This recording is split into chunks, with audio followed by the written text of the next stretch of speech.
여러분 혹시 터툴 크리스찬이라는 표현을 들어보셨습니까? 터툴. 우리말로 하면 거북이라는 말인데 거북이 크리스찬, 거북이 그리스도인이다. 그런 뜻이죠. 미국 교인들이 이제 농담처럼 하는 이야기인데 이런 거죠. 보통 새가 아무것도 먹지 않고 9일 정도를 버틴답니다. 사람은 아무것도 먹지 않고 한 12일 정도를 견딘다고 그래요. 근데 개는 아무것도 먹지 않고 20일 정도를 견딘답니다. 근데 거북이는 아무것도 안 먹고 500일 정도를 견딘다고 그래요. 대단하죠? 그러니까 우리가 하나님의 백성이면, 그리스도인이면 육의 양식만 먹는 것이 아니라 영의 양식을 먹고 살아야 되는데 거북이처럼 500일 동안 안 먹어도 꿋꿋하게 버티는 사람들을 우리가 거북이 교인이라 그럽니다. 그러니까 평소에 성경을 한 번도 들여다보지 않는 사람, 하나님 말씀을 듣는 것을 기뻐하지 않는 사람들을 미국에서는 이렇게 농담조로 터틀 크리스찬 그런다는 거예요. 여러분 어떻습니까? 여러분은 거북이 교인입니까? 아닙니까? 아닙니다라 그래야죠. 응? 아니 혹 그럴지라도 아닙니다 그래야죠. 여러분은 거북이 교인입니까? 아닙니까? 아닙니다. 예, 요거 편집해 주세요. 예, 우리 대광교회는 그런 교회입니다. 예, 얼마나 감사한지. 우리가 육의 양식을 먹지 않으면 배가 고프지요. 12일은커녕 하루만 안 먹어보십시오. 난리 납니다. 그러면 나도 모르게 맛있는 음식을 땡겨 오는 것처럼 우리가 하나님 말씀, 영의 양식도 그렇게 늘 사모하는 마음으로 언제나 읽기를 기뻐하고 듣기를 기뻐하고 암송하기를 기뻐하는 우리들이 되기를 바랍니다.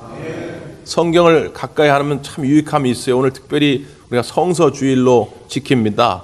1900년대 초에 선교사들이 와서 성서주일을 지키기 시작했는데 뭐 다른 거 아니죠. 성경의 소중함을 다시 한번 깨닫고 이 성서주일에 하나님 말씀에 더 가까이 가기를 원하는 거지. 인터넷에 제가 읽었던 기사인데 박신국이라고 하는 어떤 집사님의 간증인데 이분이 이제 시골 마을에 살 때 옛날 우리가 다 그랬듯이 뭐 예수님이 예자도 모릅니다. 교회도 없고요. 그러니까 옛날엔 다 무속신앙이죠. 감기만 걸려도 무당들에다가 굿하고 그런 거죠. 멋있는 나무 있으면 나무 밑에가 물 한 그릇 떠놓고 절하고 기도하고 그런 시절. 그러니까 이분도 늘 그렇게 무속신앙의 길들여 살아온 겁니다. 그리고 이제 일을 하다가 좀 지치고 힘들 때 있으면 매일 술을 먹고 좀 쉬는 때 있으면 도박을 하고 화투를 치는 거죠. 옛날 시골에 다 그랬어요. 매일 술 먹고 도박하고 술 먹고 도박하니까 아내가 재미가 없는 거죠. 견딜 수가 없는 겁니다. 그래서 시부모님을 모시고 또 자녀가 3명이나 있는데도 불구하고 아내가 종종 가출을 해요. 갔다가 뭐 하루 있다가도 들어오고 이틀 있다가도 들어오고 그러는 거죠. 근데 어느 날은 이 문제 때문에 이제 크게 싸운 거예요. 그러다 보니까 이번에는 아내가 진짜로 가출했는데 가서 아예 돌아오질 않습니다. 그리고 부모는 이제 가정 형편이 좀 또 어려워져 가지고 다른 곳에 새 들어 이사를 가요. 그래서 자녀들과 함께 이 박신국이라는 분이 사는데 너무 힘들어요. 외롭고 고통스럽고. 그러다 보면 술을 더 먹게 되죠. 그러다 보니까 어느 날 이 자기도 모르게 이 손과 발이 이렇게 오그러드는 막 근육의 경련이 일어나면서 막 오그러드는 병에 걸리게 된 겁니다. 야, 이렇게 살아 뭐하냐? 그래가지고 죽기로 작정하고 소주 한 병하고 수면제 다량을 구입해가지고 딱 놓고 이제 유서를 쓰는 거예요. 죽어야 되겠다고. 그래서 유서를 쓰려고 막 하는데 그때 문 밖에서 뭔가 인기척이 들리는 겁니다. 신경이 막 예민해져 있으니까 아주 작은 소리에도 민감한 거예요.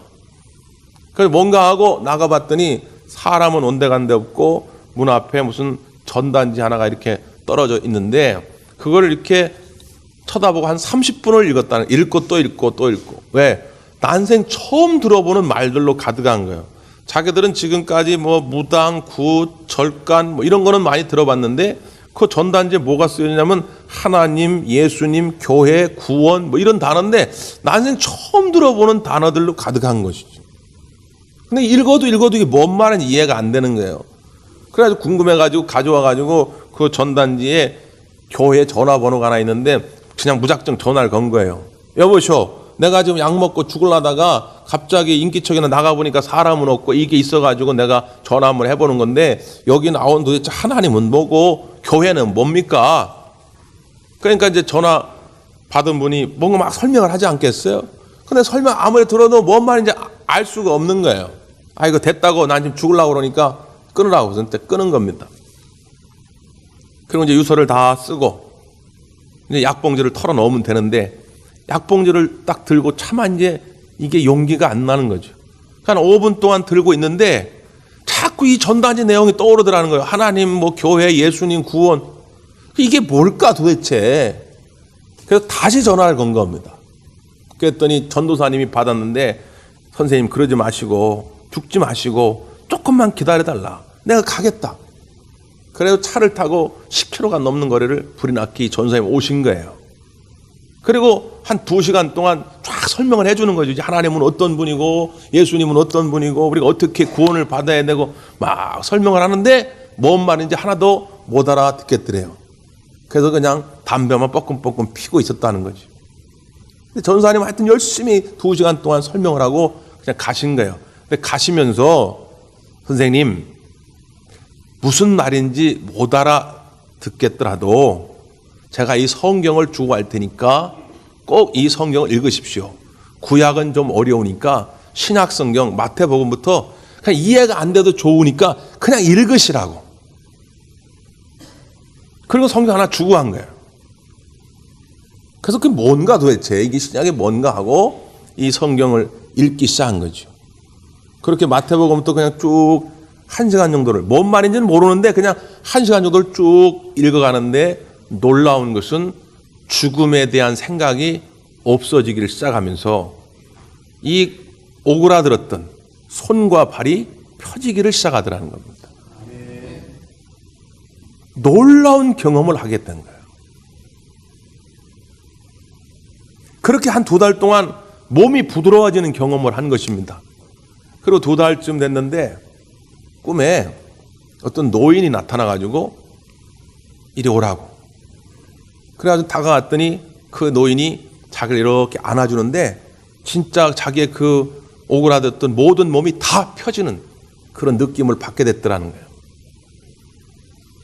그리고 나서 이제 얼마 있다가 드디어 이제 교회라는 데를 간 거예요. 교회라는 데.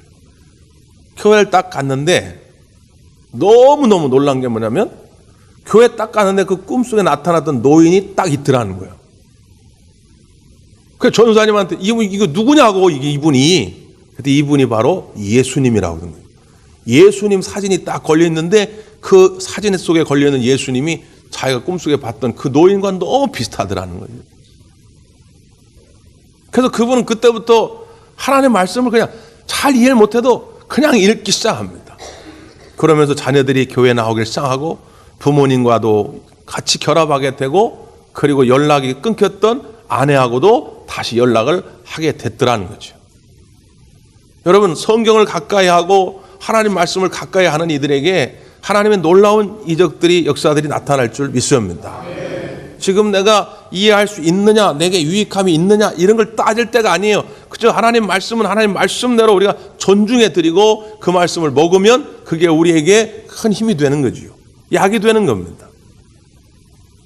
저는 개인적으로 우리 교회에 부임했을 때 걱정거리, 두려움이 왜 없겠습니까? 참 부모님이 목회를 잘 하셨는데 이거 내가 잘못해가지고 이거 부모님의 얼굴에 먹칠하는 건 아닐까? 내가 부모님만큼 잘할 수 있을까? 이런 걱정과 두려움이 왜 없겠어요? 근데 하나님 저한테 주셨던 말씀이 하나 있어요. 그게 여호수아 1장의 말씀입니다. 저는 개인적으로 해서 여호수아 1장을 참 좋아해요. 강하고 담대하라.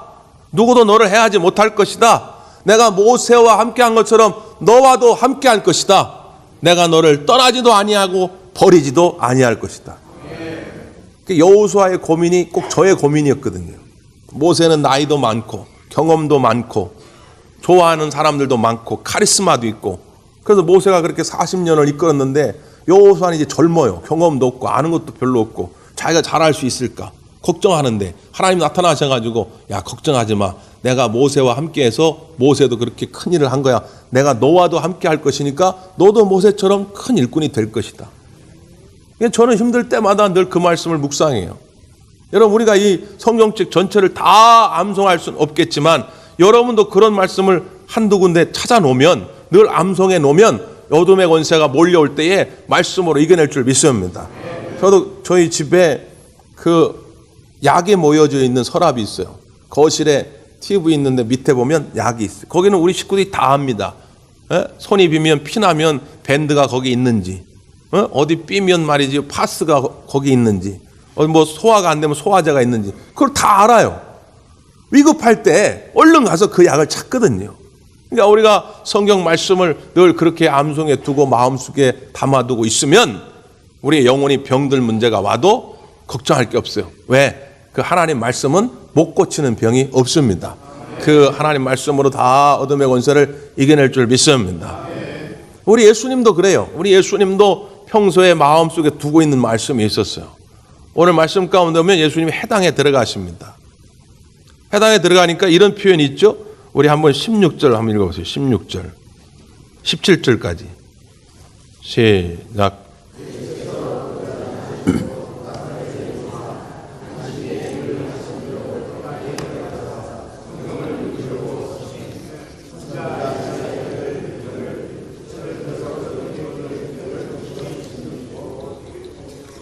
여기에 보니까 해당에 들어갔는데 성경을 읽으려고 쓰셨다 그랬어요.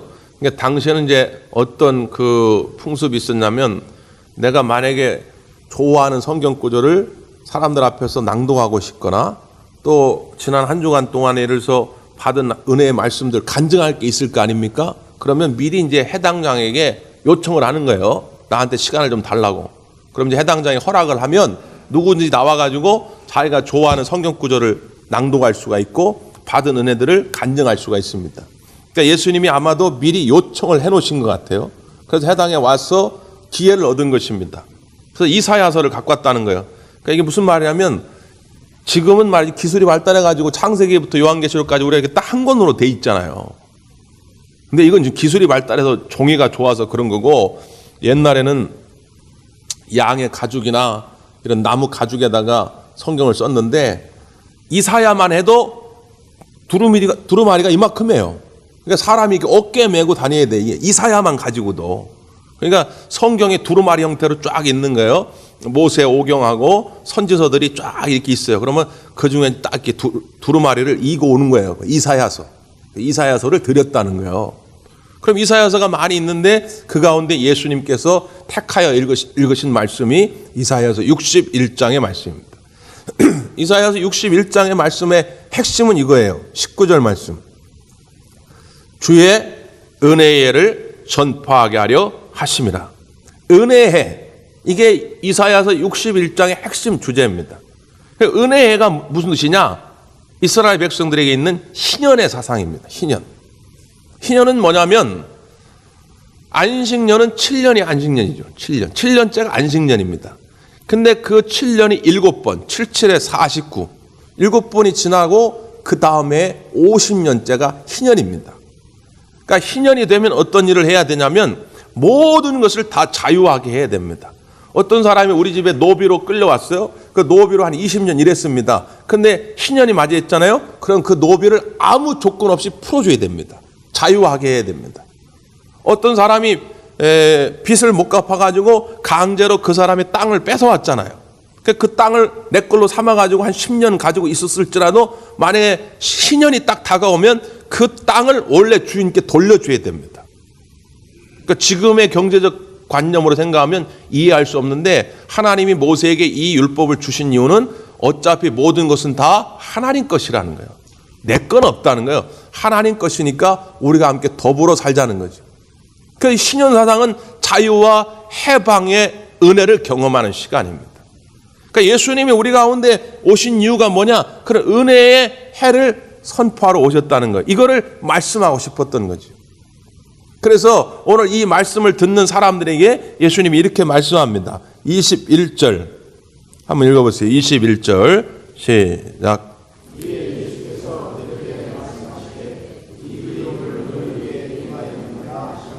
아멘. 예수님이 많고 많은 말씀 중에 지금 이사야 61장을 택한 이유가 뭐라고요? 이 글이 오늘 너희 귀에 응하였다. 하나님께서 700여 년 전에 이사야 선지자를 통해서 예언하신 말씀인데, 그 하나님의 약속의 말씀인데, 그 말씀이 누굴 통해서요? 나를 통해 지금 이루어졌다는 거예요. 응답됐다는 거예요. 그 나는 이 말씀이 너무 좋다는 거죠. 여러분, 우리에게 이런 말씀 많아질수록 좋지 않겠어요? 성경 가운데 어느 말씀에 형광펜으로 줄줄 쫙 긋고, 하나님 이 말씀대로 응답될 줄 믿습니다. 이 말씀의 주인공이 내가 될 줄 믿습니다. 이 축복의 내용이 곧 우리 가정에 이루어질 줄 믿습니다. 그냥 밑줄 치고 기도하는데 하나님께서 그렇게 응답해 주시면 그게 우리의 간증거리가 되는 거죠. 그런 말씀이 쌓여지고 쌓여질수록 우리가 하나님께 또 친밀하게 가까이 가게 되는 거죠. 해보십시오. 예수님뿐 아니라 오늘 저와 여러분에게도 이러한 은혜가 반드시 이루어질 줄 믿습니다. 특별히 우리 예수님께서 은혜의 해를 선포하기 위해서 이렇게 하겠다. 예? 대통령이 마치 그 출사표를 던지고 대통령 후보로 나서듯이 예수님이 공생애를 시작하시기 전에 그 은혜의 해를 선포하기 위해서 내가 이렇게 하겠다고 하는 것을 상징적으로 나타낸 말씀이 바로 그 전 18절 말씀입니다. 한번 보세요. 18절 시작.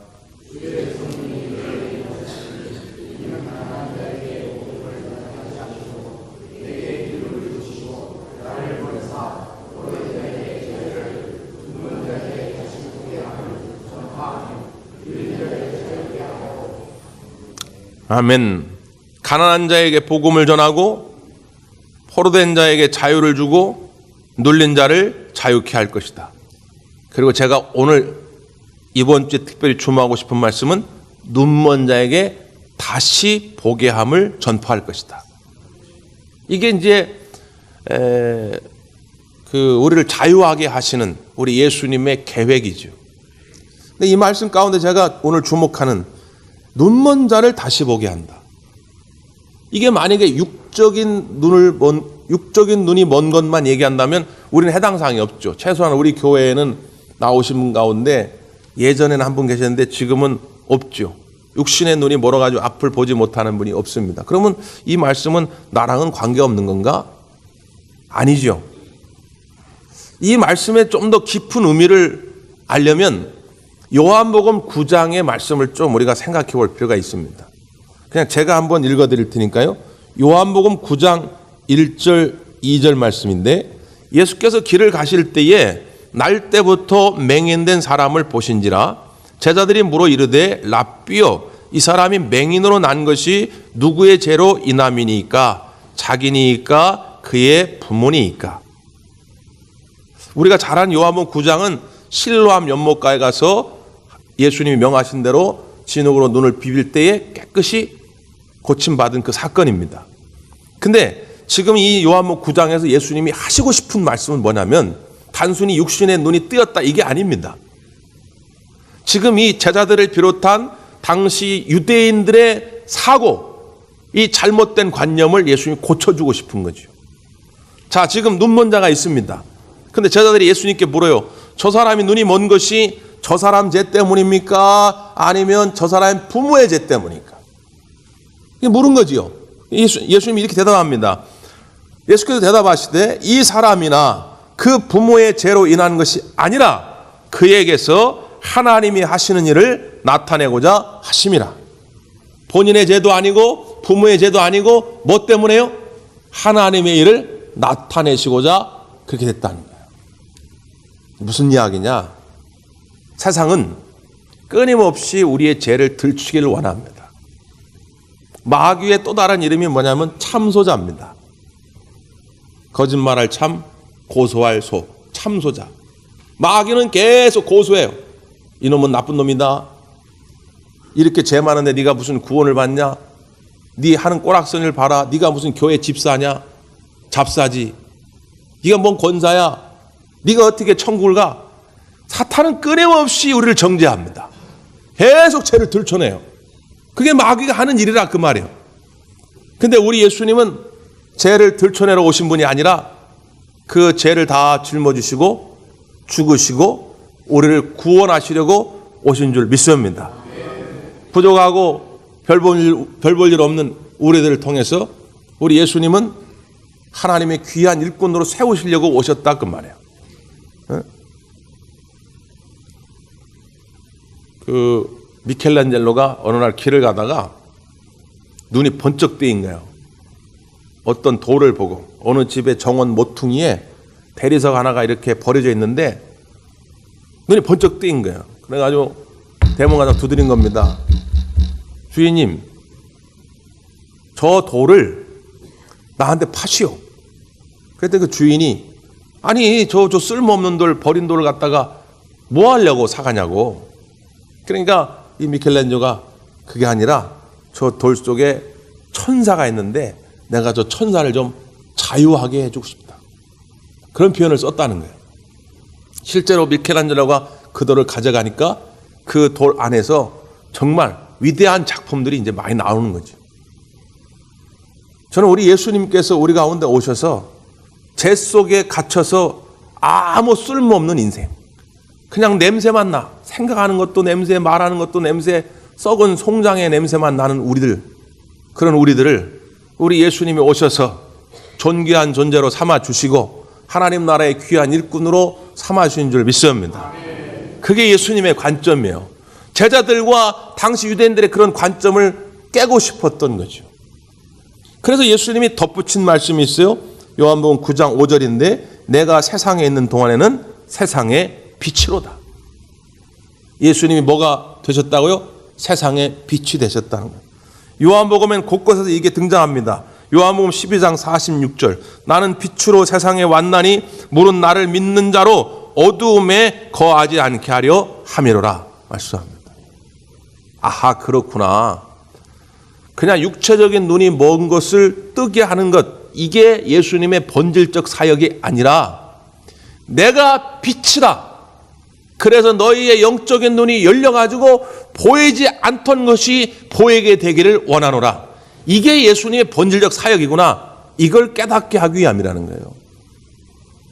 아까 누가복음 4장 말씀으로 돌아가서 주님이 오셔가지고 그래서 우리에게 해주고 싶은 것은 죄로 말미암아서 보지 못하는 그 눈먼 자들을 빛으로 오셔서 다시 보게 해주시겠다는 거죠. 여러분, 우리가 육적인 눈을 뜨고 있어도 예를 들어가지고 여기도 창문 다 검은 천으로 가로막고 불 다 끄면요 앞이 보이지 않습니다. 눈을 뜨고 있는데, 뜨고 있어도 아무것도 안 보여요. 근데 아무것도 안 보이다가 갑자기 불을 탁 켜면 보이기 시작하죠. 그럼 뭐 때문에 가능해요? 빛 때문에 가능하다. 빛 때문에. 미국의 로저 에치서라고 하는 역사학자가 있는데 이분이 이제 과거의 그 모습들을 연구하다가 귀한 자료를 하나 찾았어요. 1681년에 쓴 기록인데 그 당시에 밤의 분위기를 전하는 거예요. 밤에. 걸핏하면 도시들은 불타고 도둑질과 살인이 벌어진다. 밤이 되면 법이 맥을 못 추고 규칙이 달라졌다. 그러니까 밤이 되면 죄악들이 더 극성을 부리기 시작하는 거예요. 잘 안 보이니까. 그리고 옛날에는 밤이 되면 사고가 많이 일어나요. 그래서 어떻게 했냐면 길에다가 하얀 조약돌을 많이 깔았답니다. 하얀 조약돌을 깔아서 달빛에 반사가 좀 잘 되도록. 또 길가에 있는 나무들의 껍질을 벗겨가지고 속이 드러나도록. 그래서 하얀색이 더 잘 드러나도록 했다는 거죠. 그럼에도 불구하고 밤길이 어둡기 때문에 가다가 도랑에 빠져 다리가 부러지기도 하고 담벼락에 부딪혀가지고 코가 깨지기도 하고 나뭇가지 같은 데 걸려가지고 피가 나기도 하고 그랬다는 거예요. 그런데 이런 모든 어려움들이 단번에 해결되는 사건이 벌어졌는데 그게 뭐냐면 바로 전기의 발견이죠. 전기불이 들어오기 시작하면서 길가마다 가로등이 딱 세워지니까 이제는 더 이상 도랑에 빠지는 사람도 없고 담벼락에 부딪혀가지고 코가 부러지는 사람도 없더라는 거예요. 빛이 올 때에 모든 어둠의 문제들이 단번에 해결된 것이죠. 우리 예수님께서 빛으로 이 세상에 오셔서 어둠에 억눌려 있던 우리 모든 문제들을 단번에 해결하신 줄 믿습니다. 이 강림절에도 우리 주님이 우리에게 그걸 원하시는 거예요. 아니 목사님 도대체 무슨 말인지 모르겠습니다. 아니 나는 지금 눈을 뜨고 있는데 자꾸 눈을 뜨라고 하면 무슨 말입니까? 난 맹인이 아닌데. 여러분 그래서 한 가지만 더 예를 들까요? 예수님께서 십자가에 달려 죽으셨을 때 실망한 제자들이 엠마오 고향으로 돌아가죠. 이제 우리의 계획은 끝났다. 만왕의 왕으로 예수님을 모시고자 했던 모든 우리의 계획은 끝이 났구나. 우린 실패자다. 그리고 낙심해서 고향으로 돌아가는 거 아닙니까? 근데 누가 그때 동행했다고요? 부활하신 예수님이. 근데 그 제자들은 그 예수님을 보지 못했다는 거예요. 그래서 예수님이 가시다가 모세와 선지서를 예를 들면서 예수님이 어떻게 오시기로 했는지 쭉 설명을 합니다. 지금으로 말하면 설교를 해준 거예요. 성경 공부를 시킨 거죠. 그리고 먹을 것을 갖다가 그들에게 나눠주면서 축사하시죠. 그때 그들의 눈이 열리면서 예수이신 것을 보게 되었다는 거예요. 예수님이 있었는데 못 봤는데 하나님 말씀을 듣고 함께 주님과 교제를 나눌 때에 눈이 열려서 예수님이신 걸 보게 되었다는 거죠. 요한복음 3장에서 주님 말씀합니다. 거듭난 자라야 하나님의 나라를 볼 수 있느니라. 하나님 나라 없는 게 아니라 거듭나지 아니한 자는 하나님 나라를 볼 수가 없어요. 이 예배 가운데 영광으로 임재하신 하나님을 볼 수가 없다고 말이에요. 그 우리 주님 오셔서 빛으로 오셔서 보라는 거예요. 나를 이 억누르고 있는 이 죄악의 어둠, 욕심과 의심과 교만과 선입관과 이런 모든 것들 때문에 가려진 내 눈이 열려져서 우리 하나님이 보여지고 주의 나라가 보여지게 되기를 간절히 바랍니다. 기도하겠습니다.